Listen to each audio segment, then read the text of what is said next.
Iya, sejarah Indonesia ulangan harian. Alhamdulillah sih Kak, nilainya bagus. Terus? Ya kan? Nggak remedial, nggak ada gratis KKM juga, alhamdulillah bagus.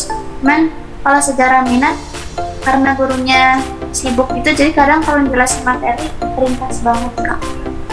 Gimana? Tapi minggu depan jelasin materinya kadang singkat gitu Kak. Oh gitu. Iya Kak.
Ketemu?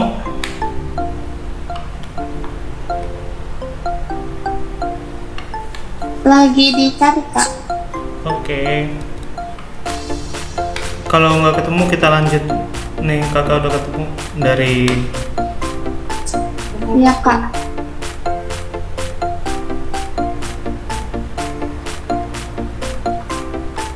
Ya, Dinda bisa diaktifkan ya sama Melisa. Apa namanya?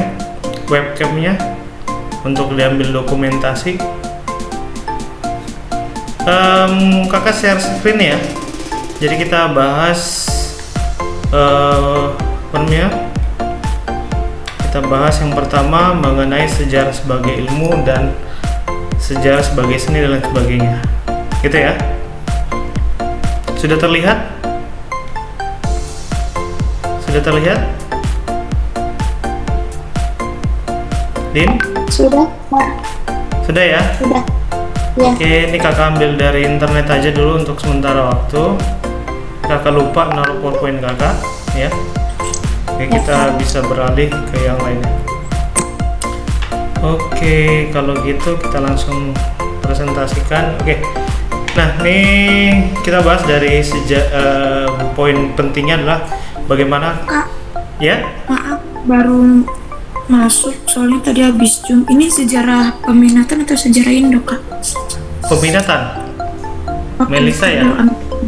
Iya, Kak. Oke. Jadi kita nanti mix aja kali ya. Nanti kalau Melisa ada yang kurang, tinggal bilang aja Kak, bahas materi yang ini dong. Nanti kita tinggal lengkapi aja, gitu ya. Oke? Ya. Oke. Oke. Kita berlanjut di pertemuan kali ini berbicara tentang sejarah sebagai ilmu ya. Nah, kalau kita pahami sejarah sebagai ilmu ini, kita melihat landasan dan kehidupan dalam bermasyarakat. Ternyata sejarah ini memberikan dampak dan juga memberikan satu sisi keilmuan yang dapat digunakan oleh masyarakat itu sendiri, gitu ya. Oke. Nah, secara ringkas kita pahami di sini ada beberapa inti ya, baik sejarah sebagai Recording in ilmu. progress. Kenapa nih? Goit. Masih terhubung kakak koneksinya? Cek. Masih Kak. Masih ya? Soalnya agak nggak stabil nih sinyal di kakak. Oke, yang pertama kita lihat di sini ciri sejarah sebagai ilmu. Ya, yang pertama kita bisa lihat sejarah sebagai ilmu, dia bersifat empiris. Ya, jadi di sini dibilang empiris. Empiris itu dia punya empiris ini bersifat dapat diamati, gitu ya. Kenapa kakak bilang dapat diamati? Karena polanya akan berulang, ya. Kita ketahui sejarah tidak ada yang bisa diulang, tapi polanya bisa diamati. Contoh, ketika terjadinya proklamasi di satu negara, ya, ataupun gerakan kemerdekaan di satu negara, nanti akan berpola sama nih, tidak jauh berbeda dengan negara-negara lainnya. Nah, ini kalau kita pahami, ternyata sejarah sebagai ilmu, ya, sejarah sebagai ilmu yang empiris, kita dapat mengamati satu kondisi yang terjadi dalam masyarakat, baik itu dia kejadian secara langsung, ya, maupun berbagai hasil kebudayaan. Nah, hasil kebudayaan ini kalau kita pahami salah satunya adalah artefak, ya. Berbeda dengan fosil, artefak ini bisa mengindikasikan beberapa keterkaitan yang lebih empiris atau yang lebih menunjukkan peradaban di masyarakat pada masanya, gitu ya. Ataupun berkaitan dengan dokumentasi. Nah, dokumentasi ini kalau di dunia pendidikan, ya, secara modern kita tidak hanya melihat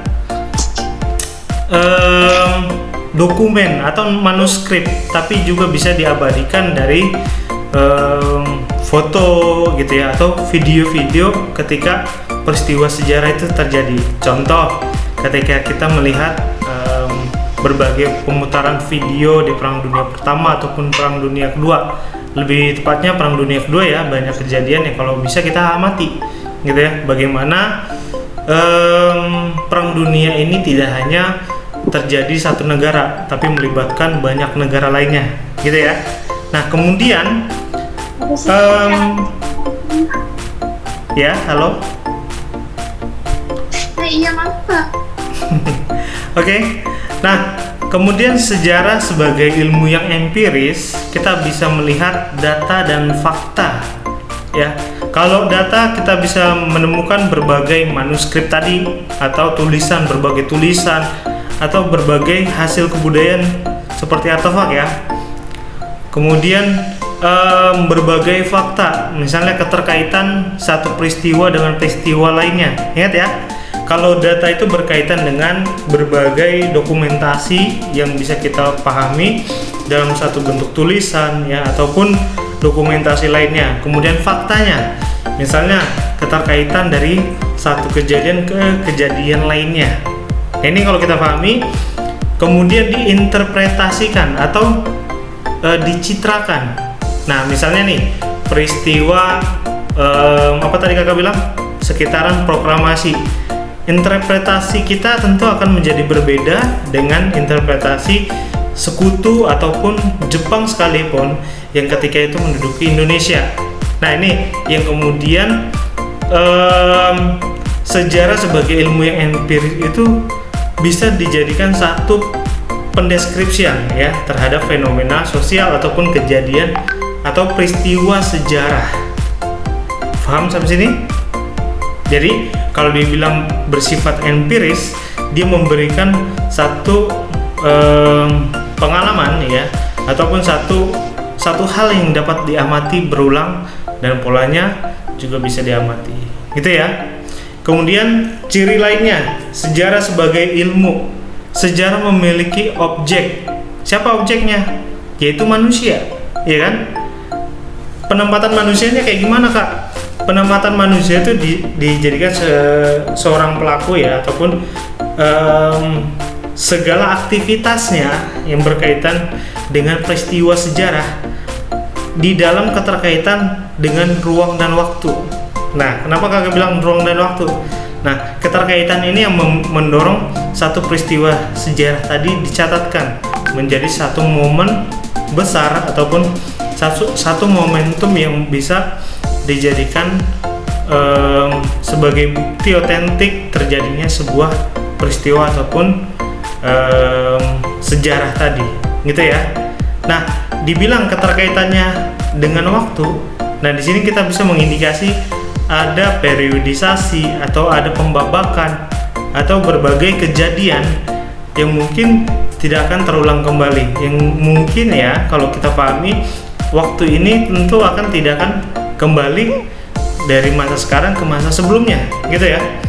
Tentu akan berkesinambungan dari waktu ini ya, atau peristiwa masa lalu ya, peristiwa masa lalu yang kemudian kita deskripsikan berbagai kegiatan manusia di dalamnya.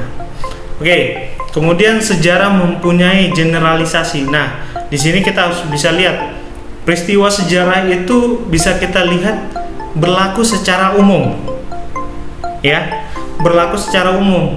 Nah, kenapa dibilang berlaku secara umum? Contoh kayak gini, ketika proklamasi tadi yang kita bahas tentang proklamasi ya. Berlaku secara umum dapat diterima tidak hanya masyarakat Indonesia tapi juga masyarakat dunia. Nah, di mana proklamasi ini menjadi tonggak daripada satu berdirinya Republik Indonesia, gitu ya. Nah, kenapa dibilang proklamasi ini sebagai sebuah generalisasi? Karena harus bisa diterima oleh orang banyak, ya. Tidak hanya masyarakat Indonesia tapi juga masyarakat dunia, gitu ya. Kemudian sejarah mempunyai metode. Metode di sini kalau kita pahami sebagai cara, gitu ya. Nah, caranya gimana, Kak? Nah, nanti ada di slide berikutnya.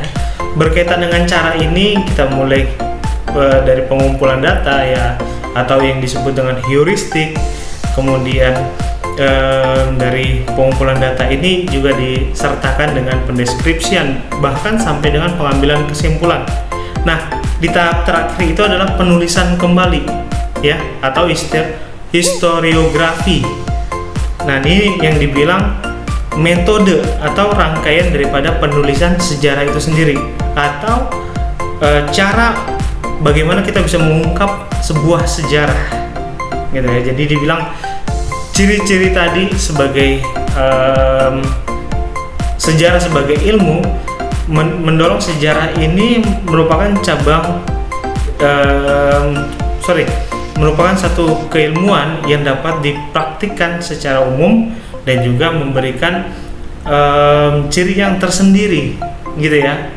Kenapa demikian? Karena dia memiliki keunikan, gitu ya. Berbeda dengan cabang ilmu sosiologi, gitu ya kan, antropologi, geografi, di mana sejarah melihat lintasan waktu, di mana lintasan waktu tersebut ada peristiwa-peristiwa sejarah yang tercatat dan juga bisa memberikan pelajaran di masa-masa yang akan mendatang. Oke, paham sampai sini? Paham ya, Melisa dan Adinda? Paham? Iya Kak, kan paham. Oke, kita lanjut ke slide berikutnya. Sejarah sebagai fakta dan peristiwa. Ingat, ada fakta dan peristiwa. Apa yang membedakan fakta dengan peristiwa? Nah, kalau kita pahami di sini ya, suatu kejadian sejarah tidak akan berulang, tetapi jejaknya dapat diungkap. Nah, ini yang kakak jelaskan di awal tadi. Sejarah tidak akan berulang, tetapi jejaknya dapat diungkap. Ada pola yang dapat kita pelajari dari sebuah kejadian sejarah, ya, atau peristiwa sejarah, ya, yang mana kita bisa mengungkap fakta daripada peristiwa sejarah itu sendiri, ya. Misalnya terjadi sebuah aksi demonstrasi, kan bisa diungkap kenapa sih bisa terjadi aksi demonstrasi di tahun sekian, di waktu sekian, gitu kan. Kenapa bisa terjadi? Karena ada faktor penyebab. Nah, faktor penyebab ini yang kemudian kita lihat faktanya demikian, relevansinya demikian. Nah, contoh, kan nggak mungkin suatu demonstrasi itu terjadi kalau misalnya kita lihat nggak ada sebabnya. Bisa jadi apa? Sebagai contoh ya, ketika reformasi tahun 1997 dan 1998, kita ketahui ya, tahun-tahun sebelumnya rakyat Indonesia itu mengalami degradasi secara ekonomi dan juga sosial, di mana terjadi krisis ekonomi, ya, di mana ketika itu IMF dan lembaga dunia menganjurkan Indonesia untuk mengambil pinjaman moneter, sementara keadaan Indonesia waktu itu sebagai negara yang berkembang tentu belum siap dengan kondisi yang melanda tidak hanya Asia tapi juga dunia, krisis ekonomi global. Nah, dampak tersebut menjadi alasan kenapa masyarakat waktu itu, terutama mahasiswa dan juga buruh, untuk bergerak, terdorong aktif untuk bisa menggelorakan suaranya. Salah satunya adalah dengan cara reformasi. Nah, diungkaplah peristiwa sejarah tadi, faktanya panjang kali lebar. Kenapa kakak bilang panjang kali lebar? Ya, misalnya berbagai sebab, kemudian proses terjadinya reformasi sampai dengan bergulirnya reformasi itu sendiri hingga hari ini. Nah, ternyata peristiwa ataupun jejak daripada suatu kejadian sejarah ini sudah bisa diungkap, baik kondisi sejarah sebagai ilmu ataupun lain sebagainya. Nah, ini yang kalau kita pahami, suatu kejadian tidak akan berulang, tapi bisa didapati jejaknya, gitu ya. Jadi bisa diungkap siapa aktor di belakang daripada reformasi, ya kan. Kemudian sebab dan akibatnya, kemudian faktanya seperti apa, gitu ya. Oke, nah untuk fakta sejarah itu sendiri kita lihat di sini. Fakta sejarah merupakan bahan utama. Nah, maksudnya apa? Fakta sejarah ini menjadi dasar daripada pemikiran yang digunakan oleh sejarawan, ya. Di mana sejarawan ini nanti akan melakukan proses penelitian yang kakak bilang tadi, pengumpulan data, ya, kemudian dia memberikan sebuah simpulan dari berbagai data yang didapati, entah itu dokumentasi yang kakak jelaskan di awal tadi, kemudian berbagai skrip, ya, berbagai catatan sejarah lainnya, dan berbagai penuturan. Kemudian peneliti ini membuat sebuah kesimpulan, ya. Nah, di mana fakta sejarah ini akan dijadikan dasar pemikiran, gitu ya. Oke, kemudian kita lihat poin terakhir. Tidak semua peristiwa bisa disebut sejarah. Ingat ya, tidak semua peristiwa bisa disebut sejarah. Sejarah itu harus memiliki nilai keunikan, gitu ya. Dia punya satu kondisi yang kalau kita itu membuat sebuah satu titik atau momen tadi membuat satu perubahan yang besar, gitu ya, ataupun menyisahkan satu kejadian atau peristiwa yang berdampak bagi masyarakat pada umumnya, gitu ya. dan kemudian terjadi sekali saja, tidak berulang. Nah, di sini dibilang sekali saja. Contoh kejadian proklamasi Republik Indonesia, ya, itu terjadi sekali saja gitu ya. Kan nggak mungkin juga nanti ada proklamasi jilid 2, jilid 3, kan nggak kayak sinetron gitu kan. Nah, ini membedakan sejarah dengan di luaran sejarah gitu ya. Kemudian mempunyai pengaruh besar pada masanya. Ini yang kakak sebut tadi. Jadi ada satu momentum dari peristiwa ataupun kejadian sejarah ini yang memberikan dampak bagi masyarakat pada umumnya gitu ya, baik sebelum maupun sesudahnya. Baik di masanya maupun sesudahnya ya. Ketika kejadian proklamasi ataupun reformasi yang kalau kita pahami kan dampaknya sangat besar. Kalau proklamasi kita terbebas daripada penjajahan gitu ya. Kalau yang namanya reformasi kita terbebas daripada belenggu di masa Orde Baru gitu ya. Nah, tentu ini menjadi satu hal yang berbeda dan sifatnya unik gitu ya. Satu, tokohnya pasti kan berbeda, ya nggak? Ketika proklamasi kemerdekaan Indonesia, kita ketahui waktu itu ada founding father kita, salah satunya adalah Soekarno ya, kemudian ada Bung Hatta ya, kemudian berbagai tokoh-tokoh kepemudaan lainnya seperti Soekarni dan lain sebagainya. Nah, tentu tokoh-tokoh ini juga tidak bisa kita dapati di peristiwa sejarah berikutnya.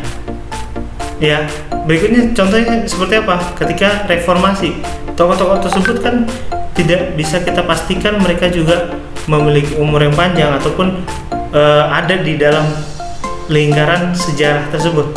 Ya kan? Kita lihat tingkat waktunya tentu menjadi berbeda. Proklamasi di tahun 45, reformasi terjadi di tahun 98, selisih sekitar 40 tahunan gitu ya. Nah, ini kalau kita pahami 40 tahunan, ada 50 tahunan ya. Ini kalau kita pahami, ternyata kondisi tersebut menunjukkan sisi uniknya gitu ya, menunjukkan sisi uniknya. Kemudian alur cerita yang mungkin berbeda gitu ya, alur cerita yang berbeda. Kemudian tadi kakak jelaskan tokoh, tempat, dan waktunya tentu jelas berbeda gitu ya. Nah, dampaknya besar bagi masyarakat di masa dan sesudahnya. Nah, ini yang kalau kita pahami sejarah sebagai fakta dan peristiwa. Nah, fakta dan peristiwa tadi sebagian besar adalah menunjukkan daripada ciri sejarah tersebut berada di dalam masyarakat gitu ya. Oke, kita berlanjut ke slide berikutnya. Sejarah sebagai cerita atau kisah. Nah, poin penting selain daripada sejarah sebagai ilmu, kita ketahui juga sejarah sebagai cerita atau kisah memberikan sebuah rekonstruksi ya. Kenapa kita bilang rekonstruksi?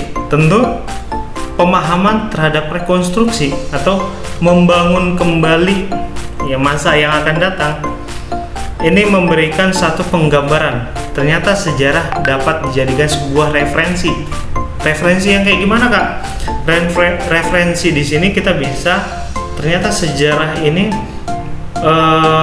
bisa dihindarkan. Kenapa? Kita ketahui sejarah masa lalu mungkin mungkin berdampak negatif ataupun positif. Kita mau ambil yang mana nih, ya kan? Nah, kemudian rekonstruksi sosial yang dibangun oleh sejarawan ini kemudian memberikan penggambaran bagi masyarakat luas, ya, baik di masanya ataupun setelahnya. Jadi masa-masa yang akan datang itu diharapkan rakyat Indonesia ataupun suatu bangsa ataupun masyarakat tertentu ya bisa mendapati peristiwa sejarah tersebut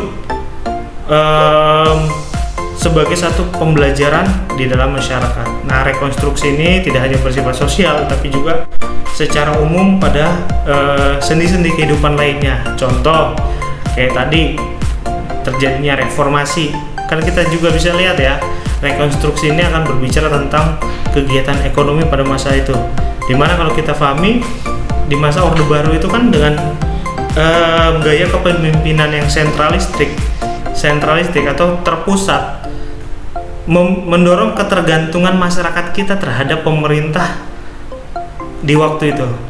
Nah, dengan besarnya ketergantungan masyarakat ini, baik secara sosial maupun ekonomi, mendorong masyarakat juga atau belum memiliki jiwa kewirausahaan. Nah, ini menjadi refleksi bagi masyarakat di masa setelahnya. Nah, ini yang dikatakan sebagai rekonstruksi, memberikan penggambaran dan membangun kembali peradaban di masa setelahnya, gitu ya.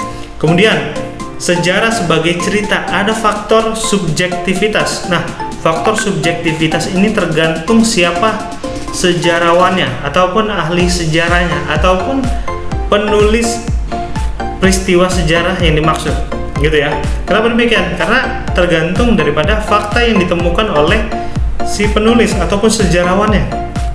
Ya, ketika sejarawan tersebut mendapati satu klise atau potongan daripada cerita yang dia dia dapati hanya sebagian, gitu ya, tentu akan menjadi berbeda dengan persepsi sejarawan lainnya. Nah, ini kalau kita pahami, faktor subjektivitas ini ditentukan oleh siapa subjeknya, siapa sejarawannya yang menulis kembali sejarah tersebut. Nah, identifikasi kita tentang subjektivitas ini tergantung daripada pemikiran yang diceritakan dalam tulisan yang dimaksud ataupun sejarah yang dimaksud. Paham adik-adik? Sampai sini? Paham? Paham Dinda? Iya, Kak. Paham Elisa? Iya, Kak. Oke, kemudian kita lihat dapat berbeda penafsiran. Nah, ini kakak bilang tadi, berbeda penafsiran tergantung bagaimana penulisan daripada sejarah tersebut. Kemudian tergantung juga bagaimana pemahaman masyarakatnya, gitu ya. Kalau kita pahami beda penafsiran, tentu hal ini bisa kita lihat dari berbagai pemikiran, tidak hanya dari satu sudut pandang, tapi juga banyak sudut pandang ataupun perspektif, gitu ya. Nah, kalau kita pahami perspektif ini pula yang memberikan berbagai referensi, gitu ya. Nah, jadi kalau di dunia dalam dinamika sosial kita ketahui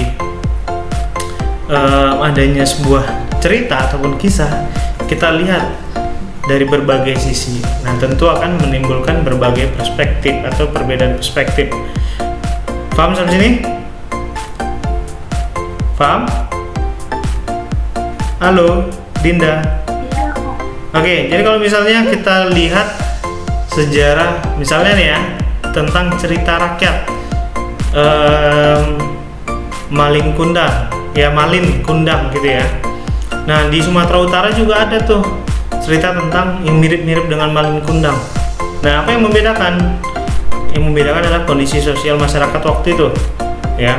Penceritaannya tidak jauh berbeda, gitu ya. Yang kalau kita pahami apa? Tergantung sudut pandangnya. Nah, di masyarakat Sumatera Utara seperti apa, di masyarakat Sumatera Barat seperti apa, gitu ya. Nah, contoh lain, misalnya perspektif itu menjadi berbeda. Penulisan misalnya gini ya, penulis-penulis Indonesia di masa Orde Baru itu menulis sejarah itu berkaitan dengan kepentingan istana, contoh gitu ya. Tentu segala sesuatu bentuk penulisan sejarah tersebut berkaitan dengan kepentingan yang ingin ditanamkan. Contohnya di masa Orde Baru kan kita ketahui muncul ideologi Pancasila. Ideologi Pancasila ini bagaimana mengedepankan sikap nasionalisme.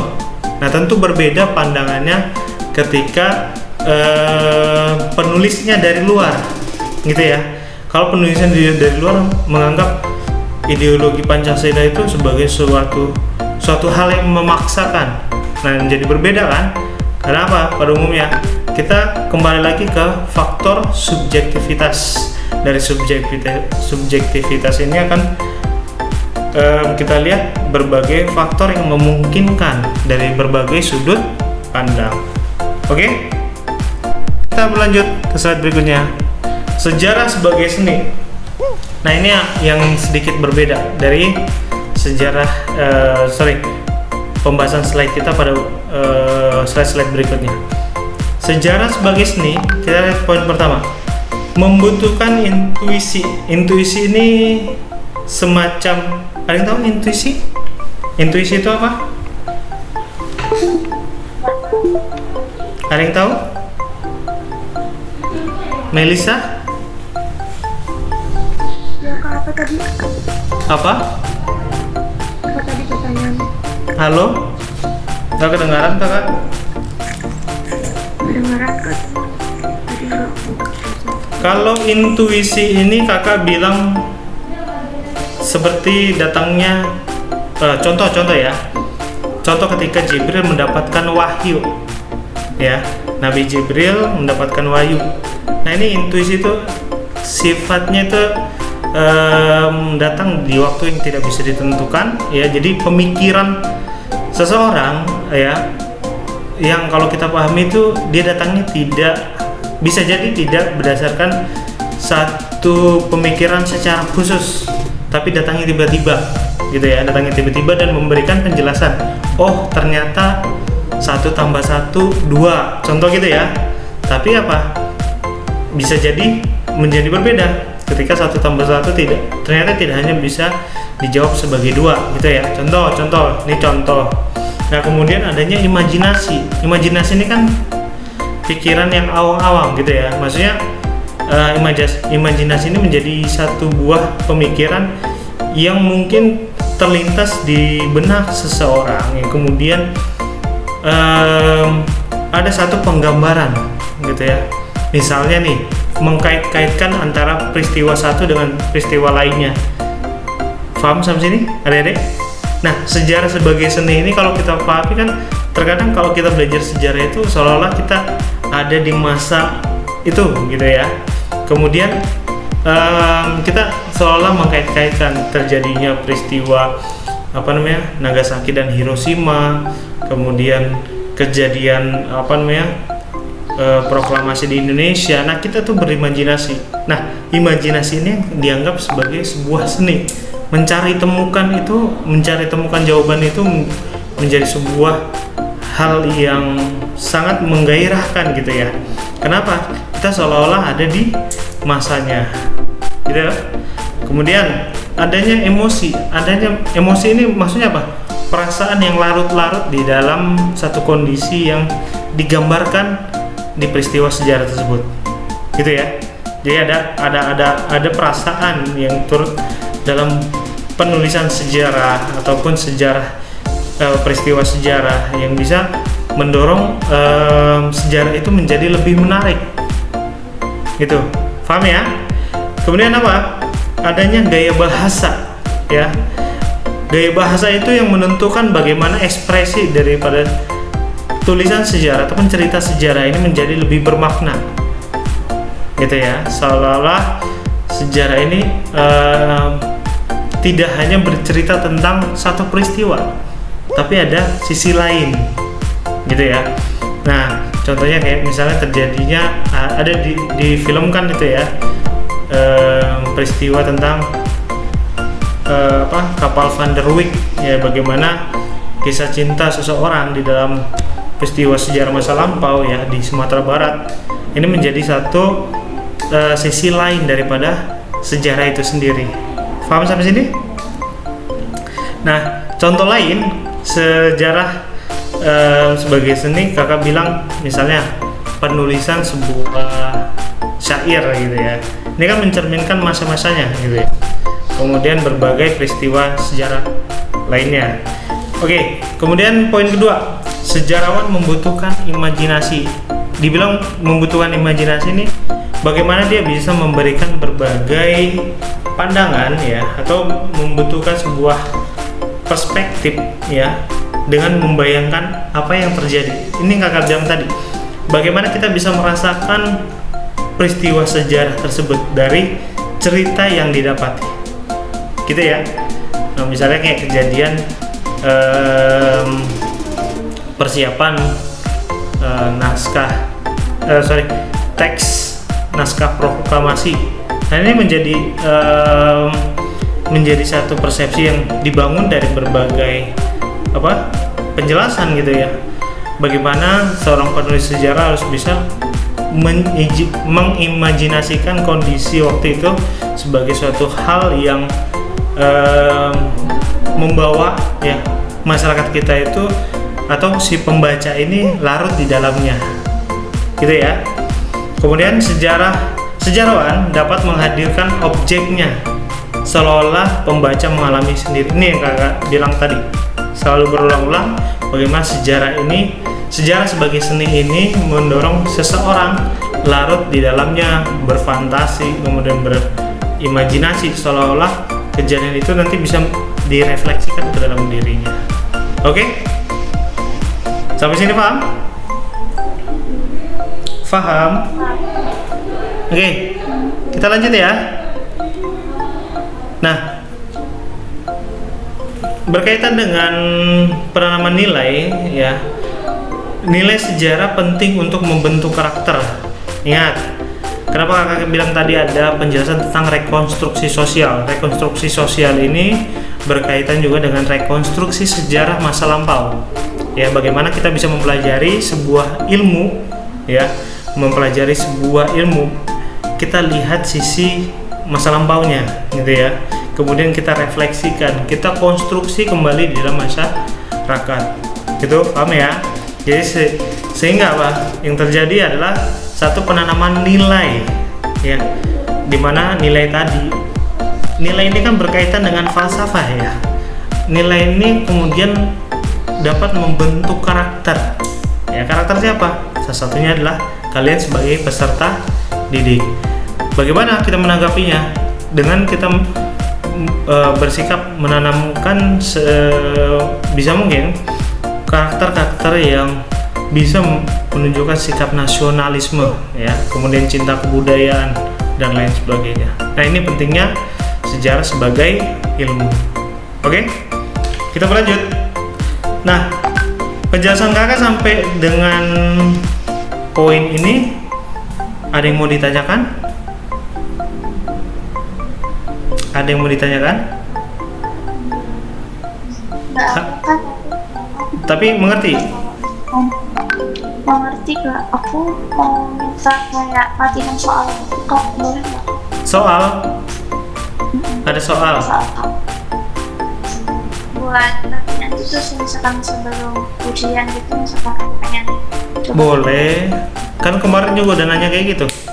Kakak kira bakalan nanya tadi ulangan harian. Kak, berarti dapat nggak Kak? Gimana? Boleh nggak Kak? Ada nggak Kak?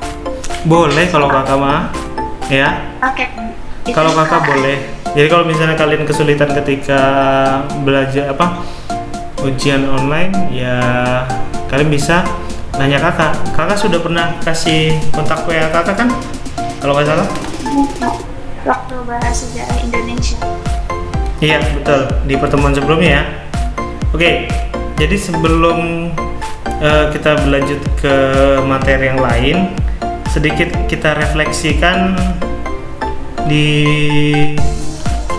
PowerPoint ini ya. Kelihatan nggak di kalian? Konsep perubahan dan keberlanjutan dalam sejarah. Ini kakak ambil satu PowerPoint, mungkin bisa membantu pemahaman kalian. Sepakat kita bahas ini? Melisa, sepakat? Cuma 2 orang ya siswanya ya? Iya Kak, 2 orang doang aja. Oh, 2 orang doang. Next kita bahas soal ya. Oke. Boleh Kak. Jadi persiapannya untuk lebih jauh nih, kan kalian kelas 10 ya. Persiapannya kita sampai dengan nanti UTBK ya. Jadi dari sekarang dibiasakan latihan soal. Jadi dapat materi, besokannya kita bahas soal gitu ya. Oke? Kita berlanjut mana nih? Oh ya, kamu minimalis dulu. Oke, konsep perubahan dan keberlanjutan dalam sejarah. Dan di sini kita lihat ya, ada konsep dasar yang harus kita ketahui dari ilmu sejarah atau sejarah. Bagaimana konsep dasar ini ada 3 sisi ya. Yang pertama adalah manusianya, kemudian ada proses ataupun perubahannya, kemudian bagaimana keberlanjutan sejarah itu sendiri, yakni kehidupan manusia dan juga perubahannya, gitu ya. Oke, kemudian kita lihat di sini manusia sebagai pelaku utama. Ya pastinya ya. Kalau kita pahami adanya peran daripada selain manusia, itu hanya sebagian kecil aja, ya kan? Misalnya bidang keterkaitan dengan alat bantu masa Perang Dunia Kedua, contohnya gitu ya. Kayak misalnya berbagai tank ataupun pesawat yang digunakan Jepang dan sebagainya.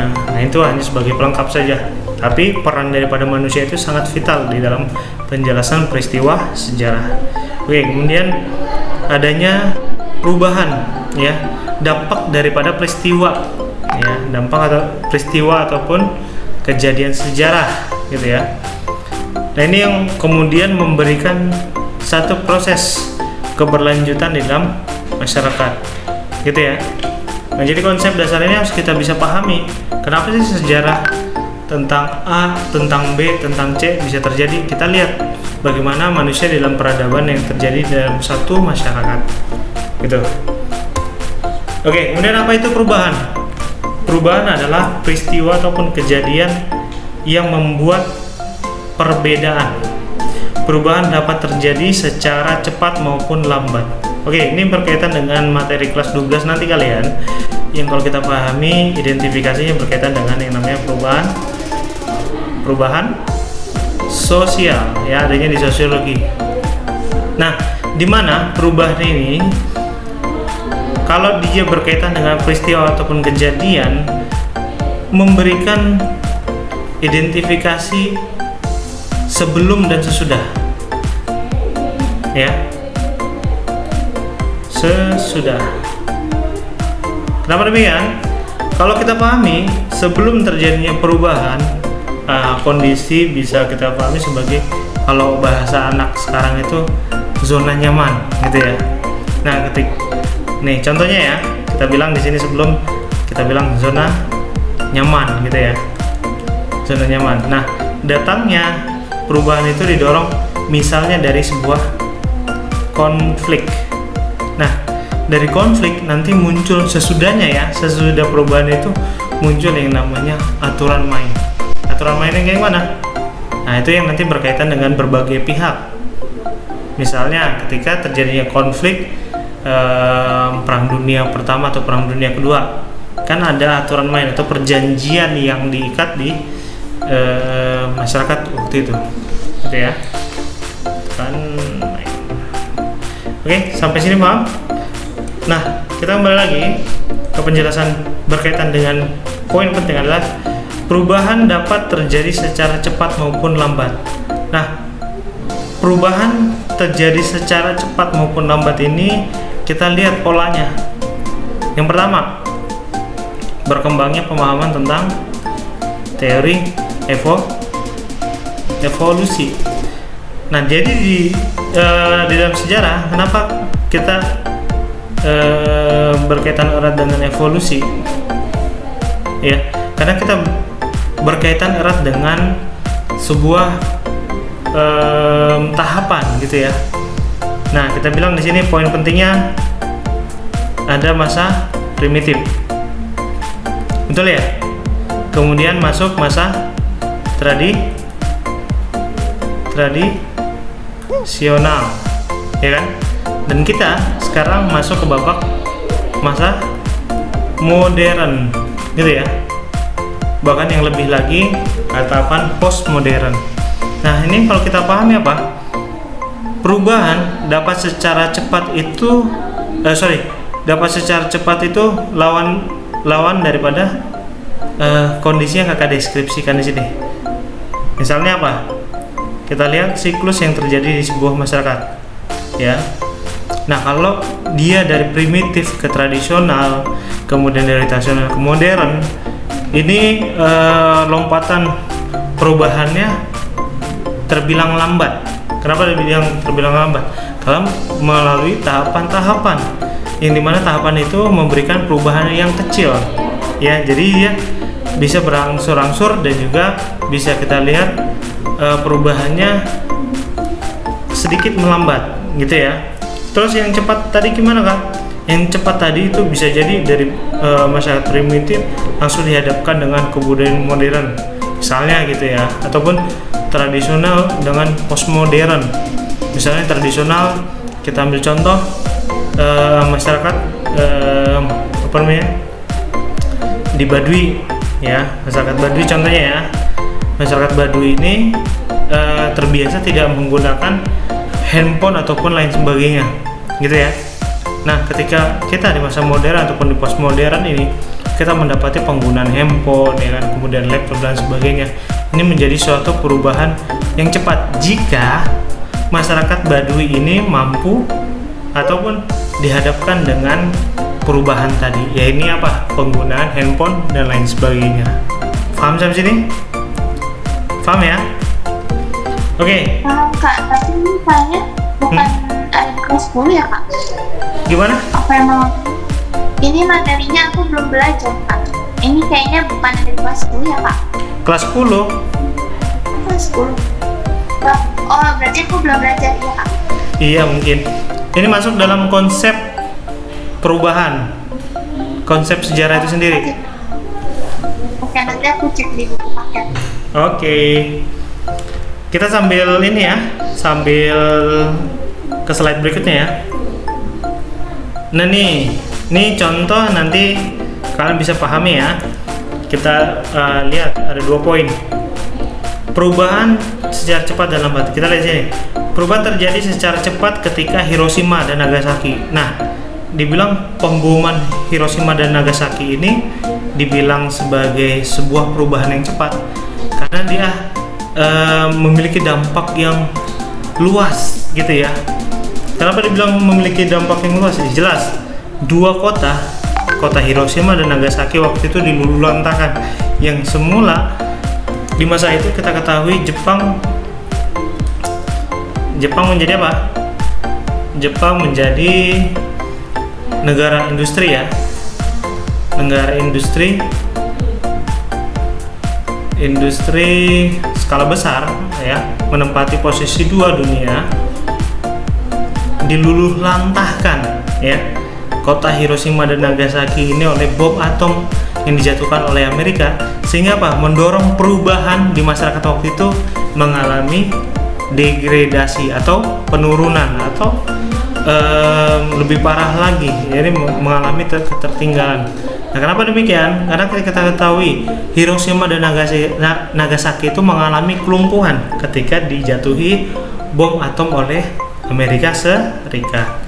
Oke, yang kemudian dampaknya secara meluas, masyarakat Jepang itu merasa mengalami kekalahan. Nah, ini sebagai ancaman besar yang kalau kita pahami, Amerika mendorong perubahan yang cepat. Yang semula masyarakat Jepang itu dengan PD-nya menjadi masyarakat industrialisasi dengan ekspansinya tidak hanya di wilayah Asia Timur tapi juga meliputi Asia Tenggara dan juga Oseania, akhirnya harus terhenti, gitu ya. Nah, ini yang dibilang perubahan secara cepat. Nah, ini penggambaran tentang bagaimana berakhirnya Perang Dunia Kedua. Paham ya? Nah, ini contoh perubahan secara cepat yang negatif. Nanti kalau yang positifnya itu misalnya kayak tadi, penggunaan alat telekomunikasi yang semula pakai telegram gitu ya, bukan aplikasi telegram ya, jadi menggunakan telepon ya. Kemudian kalau kita dapati sekarang smartphone. Nah, ini kalau kita pahami perubahan yang cepat. Oke, kita lihat lagi contoh perubahan yang lambat. Penerapan politik etis di Hindia Belanda yang mendorong kebangkitan nasional. Oke, nah di sini poin pentingnya adalah politik etis, ya, politik etis. politik etis itu kenapa dibilang perubahan yang lambat? Karena kita ketahui praktik politik etis itu ternyata menyimpang, ya kan? Kenapa dibilang menyimpang? Yang semula politik etis ini kan tujuannya untuk masyarakat pribumi atau kepentingan bumi putra, gitu ya, bumi putra. Tapi apa? Ternyata penyimpangan ini hanya berkesan kepada keberpihakan investor asing, gitu ya. Kenapa demikian? Semula bumi putra itu diberikan keleluasaan untuk mengelola tanahnya atau bisa memaksimalkan hasil buminya. Tapi apa? Dengan penerapan politik etis waktu itu, yang didapati masyarakat Indonesia adalah tidak ada ubahnya seperti masa penjajahan sebelumnya. Ini kalau kita pahami apa? Terjadi stagnansi, ya, atau berhentinya suatu perubahan. Nah, ketika berhenti suatu perubahan, yang terjadi adalah perlambatan, ya. Kenapa demikian? Nah, dampak daripada perlambatan ini yang kemudian mendorong satu kebangkitan nasional.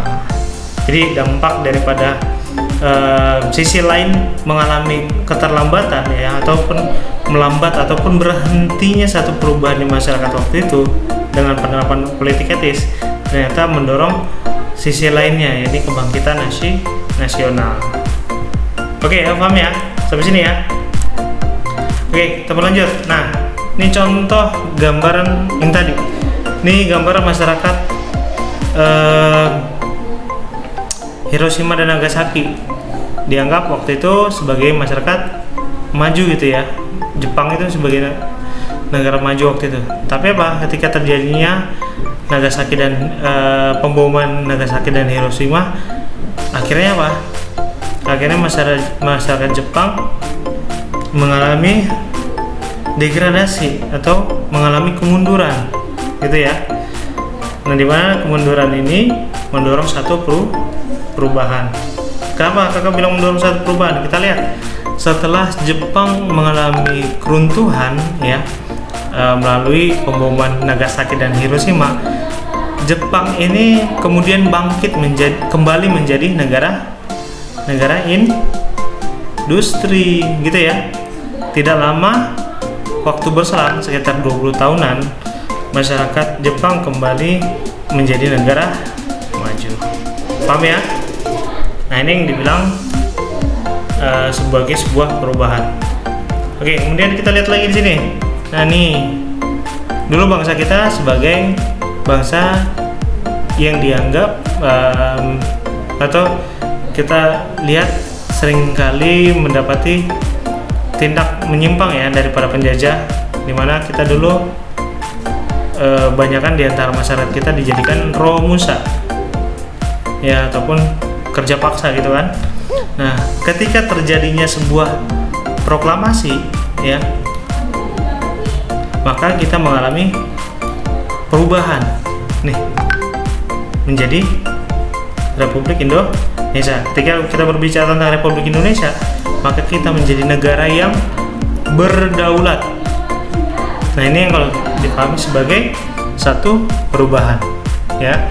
Jadi konsep perubahan daripada ilmu sejarah itu mendorong sebuah rekonstruksi, mendorong sebuah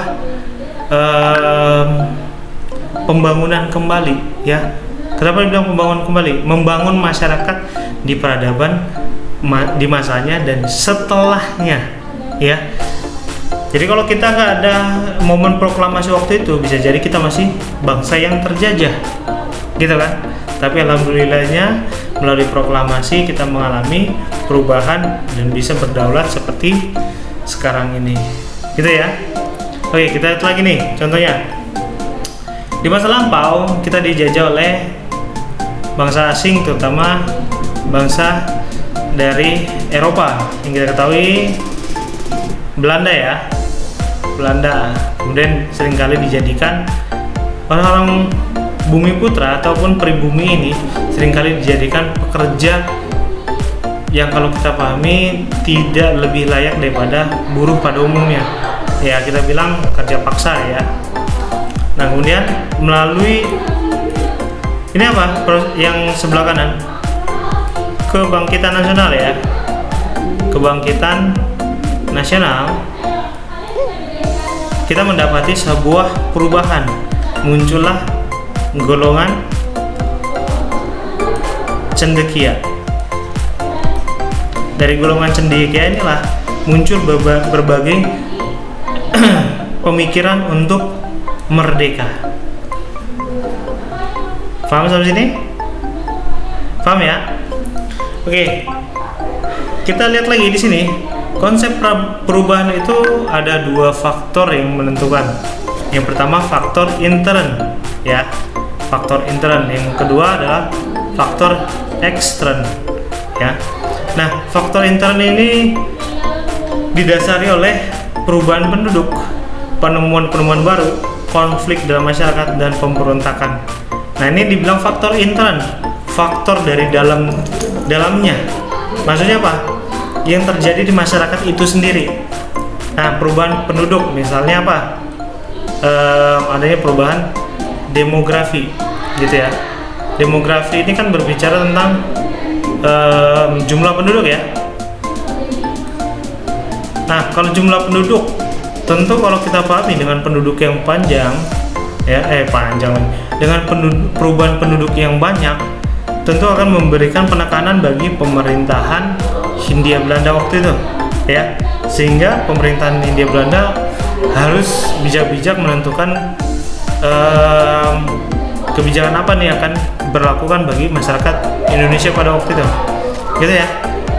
Nah, kemudian perubahan penduduk ini juga bisa mendorong berbagai aktivitas lainnya. Contoh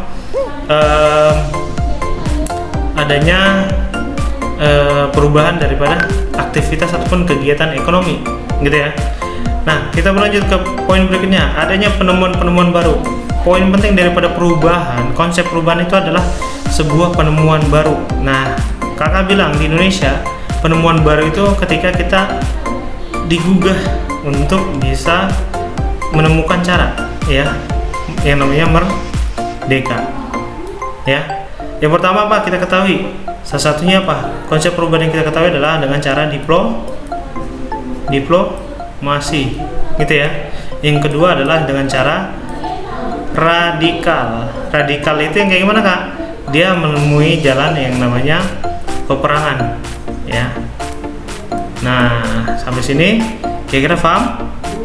Ya, peperangan ini yang kita pahami sebagai sebuah konflik dalam masyarakat. Oke, kita lihat faktor eksternnya. Faktor ekstern, kita mendapati berbagai faktor di luar daripada masyarakat itu sendiri atau manusia yang ada di dalam peradaban yang dimaksud. Nah, yang pertama faktor alam. Ketika terjadinya gempa bumi, ya, gempa bumi. Apa yang harus kita pahami ketika berbicara tentang gempa bumi? Ya, ini apa? Tentu berdampak negatif maupun positif. Kita bilang dampak negatif, misalnya perubahan itu bisa merugikan sebagian besar daripada masyarakat. Kenapa? Dengan adanya gempa bumi tentu akan mengalami akan mendorong berbagai kerusakan secara fisik maupun sosial, gitu ya. Fisiknya kayak gimana, Kak? Fisiknya yang contoh kita bisa ambil adalah berubahnya kondisi bentuk muka bumi yang semula bisa jadi daratan, ya, daratan, karena dia di pinggiran pantai menjadi lautan, gitu ya. Nah, tentu kan masyarakat di masa itu akan tersingkirkan. Karena apa? Tentu gempa bumi ini memberikan dampak yang negatif, gitu ya. Nah, kembali lagi, ini berkaitan dengan peperangan. Kalau peperangan, dia lebih kepada faktor dampaknya apa? Sosial. Kenapa? Dari konflik ataupun peperangan yang terjadi itu akan mengalami degradasi apa? Moral, gitu ya. Dan degradasi moral ini kemudian mendorong berbagai kemunduran di sektor kebudayaan, ya, sosial itu sendiri dan lain sebagainya. Oke?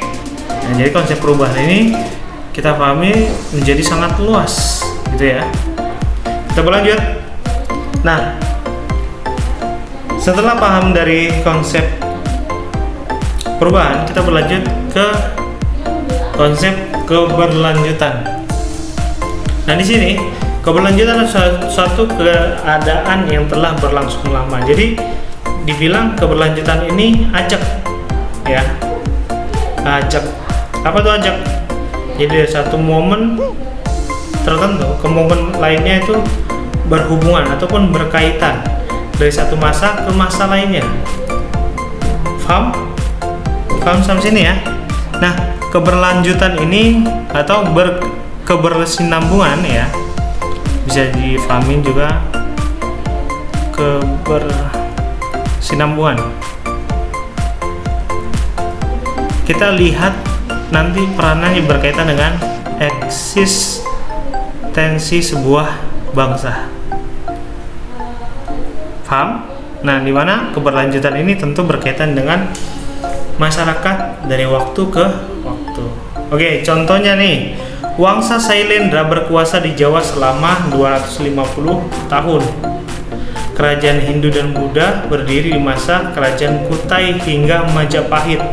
Nah, berkaitan dengan keberlanjutan tadi, kita lihat eksistensi bangsa kita dari masa apa?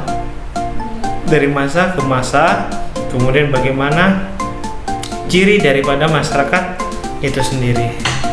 Oke, sampai sini paham?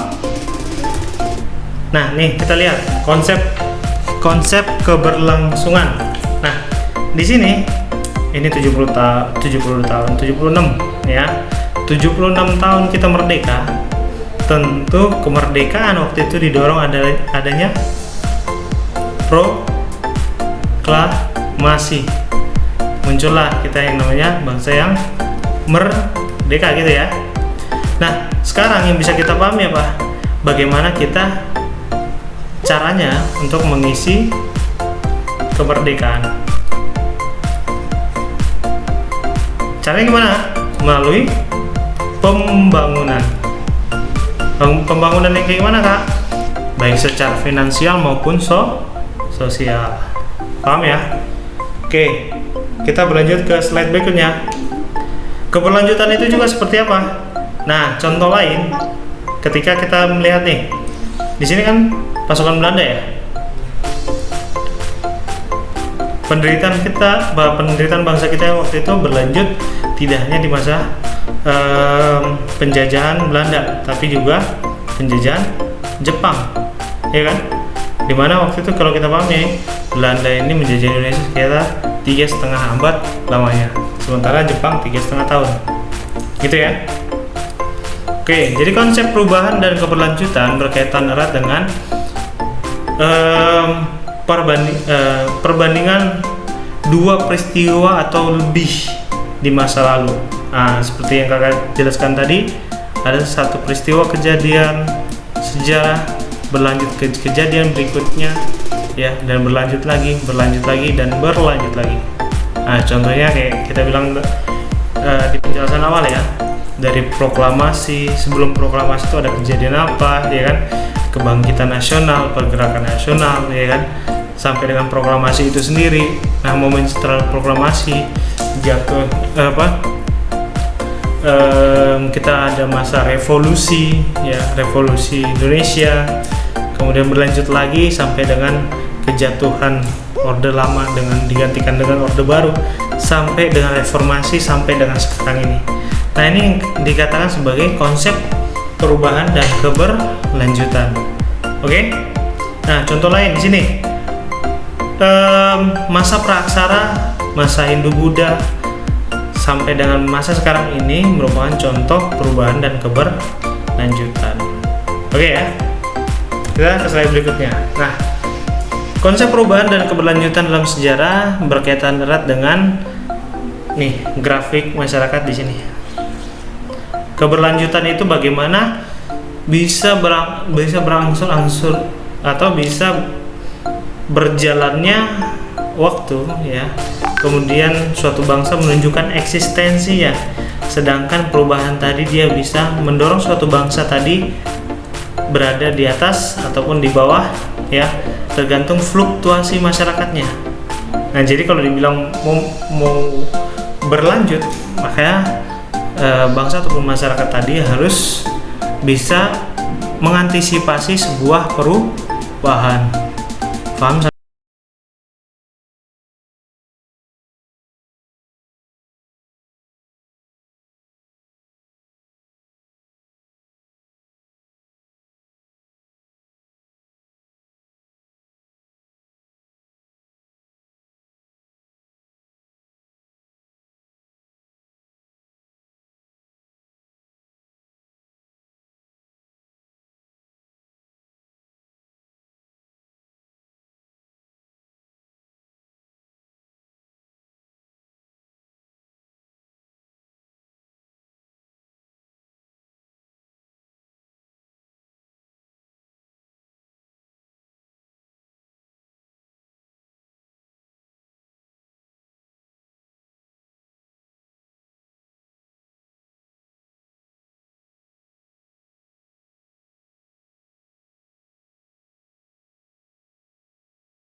Bahas soal gimana?